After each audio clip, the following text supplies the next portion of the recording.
નમસ્કાર, હું પારેખ નંદિની નિલેશભાઈ. આપણા ભારત માતાની સેવા કરતા અનેક સૈનિકો જ્યારે શહીદ થાય છે ત્યારે તેમના પરિવારની જે સ્થિતિ થાય છે તે હું તમને આ સંવાદ द्वारा समझावा इच्छूँ છું. एक 8 साल का बच्चा जिसके पिता शहीद हो जाते हैं वो अब कभी भी लौट कर वापस नहीं आने वाले. वो उस बच्चे को नहीं पता. वो अपनी माँ से उसके पिता की वापसी के बारे में कई सवाल पूछता है और माँ मौन स्तब्ध आंगन में बैठी हुई है.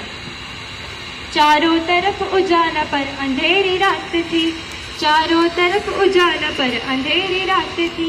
जब वो हुआ शहीद उन दिनों की बात थी, जब वो हुआ शहीद उन दिनों की बात थी. आंगन में बैठा बेटा माँ से पूछे बार बार, दीपावली पे क्यों न आए पापा अब की बार, दीपावली पे क्यों न आए पापा अब की बार.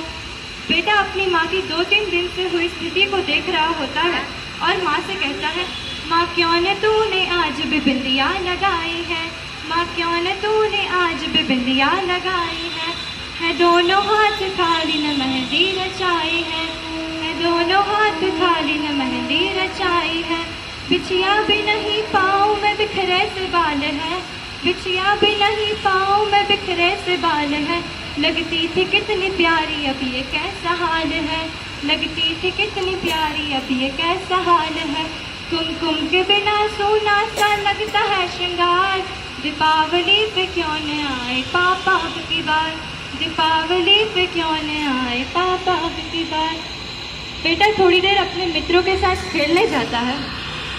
अपने मित्रों के पिता द्वारा दिए गए उपहारों को देखता है, उन गिफ्ट्स को देखता है जो उनके पिता ने उनको दी थी. और फिर घर आकर माँ से वही सवाल करता है. वो कहता है, किसी के पापा उसको नए कपड़े लाए हैं, किसी के पापा उसको नए कपड़े लाए हैं. मिठाइयाँ और साथ में पटाखे लाए हैं, मिठाइयाँ और साथ में पटाखे लाए हैं. वो भी तो नए शूज पहन खेलने आया, वो भी तो नए शूज पहन खेलने आया. पापा पापा कह के मुझे सबने चिढ़ाया, पापा पापा कह के मुझे सबने चिढ़ाया. अब तो बता दो क्यों है सूना आंगन घर द्वार, दीपावली पे क्यों न आए पापा अब की बार, दीपावली पे क्यों न आए पापा अब की बार. बेटा अपनी माँ से कई सवाल पूछता है और माँ मौन ही बैठी रहती है. बेटा माँ से खींच जाता है, उनके दोनों हाथ पकड़ता है, उन्हें झकझोरता है, उनका ध्यान अपनी ओर आकर्षित करता है और उन्हें कहता है, मित्रों यहाँ उपस्थित सभी की भावनाओं को मैं आंसुओं का आमंत्रित करती हूँ. अगर आपकी आंख में से एक भी आंसू निकला तो समझिएगा ये मेरे गीत की सार्थकता होगी. बेटा अपनी माँ से कहता है, 2 दिन हुए हैं तूने कहानी न सुनाई, 2 दिन हुए हैं तूने कहानी न सुनाई. हर बार की तरह तूने खीर न बनाई, हर बार की तरह तूने खीर न बनाई. आने दो पापा से मैं सारी बात करूँगा, आने दो पापा से मैं सारी बात करूँगा.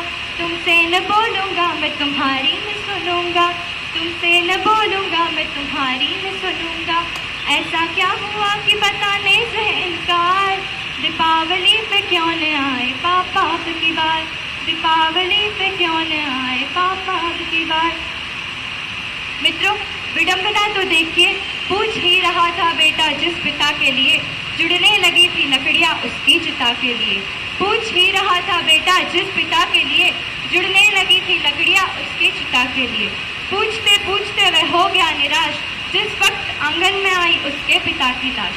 बेटा थोड़ी देर उस लाश को देखता है, थोड़ी देर अपनी माँ की ओर देखता है, पुनः बेटा लाश को देखता है, पुनः अपनी माँ की ओर देखता है. उस लाश को देखकर उस 8 साल के बच्चे का अपनी माँ को प्रत्युत्तर. मित्रों अगर आप सबको ऐसा ही लगता है कि उस बच्चे को ऐसा ही कहना चाहिए तो आपके दोनों हाथ हवा में लहराकर उस बेटे तक आशीर्वाद पहुँचाइए. सुनेगा. बेटा अपनी माँ से कहता है, मत हो उदास माँ मुझे जवाब मिल गया, मत हो उदास माँ मुझे जवाब मिल गया. मकसद मिला जीने का ख्वाब मिल गया, मकसद मिला जीने का ख्वाब मिल गया. पापा का जो काम रह गया है अधूरा, पापा का जो काम रह गया है अधूरा. लड़ कर के देश के लिए मैं करूँगा पूरा, लड़ कर के देश के लिए मैं करूँगा पूरा. आशीर्वाद दो मकाम पूरा हो इस बार। जय हिंद।